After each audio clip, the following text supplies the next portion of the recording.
వరాలు కురిపించే మన కనక మహాలక్ష్మి అమ్మవారిని మార్గశిర మాసంలో పూజించడం వల్ల చాలా పుణ్యం కలుగుతుందండి. ఇది ఇక్కడ స్వయంభూగా వెలిసారండి ఈ అమ్మవారు. బ్రిటిష్ కాలంలో యుద్ధం జరిగినప్పుడు బ్రిటిష్ వాళ్ళు ఆడవాళ్ళని చెరపట్టేవారంట. ఆ సమయంలో అమ్మవారి చెయ్యిని ఒక సైనికుడు పట్టుకోవడం వల్ల తన చెయ్యి తనే నరుకుకొని అక్కడున్న బావిలో దూకేశారు, ప్రాణత్యాగం చేశారు అమ్మవారు.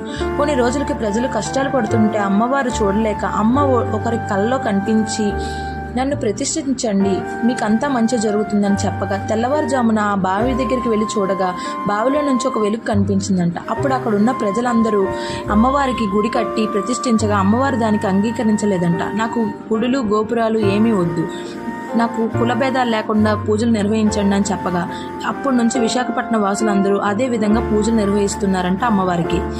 ఏ ఇంట్లో చిన్న బంగారం కొన్న అమ్మవారి దగ్గరికి వచ్చి చూపించే ఆనవాయితీ ఇప్పటికీ నడుస్తుందంట. ఈ అమ్మవారిని కొలవడం వల్ల సిరి సంపదలు కలుగుతాయని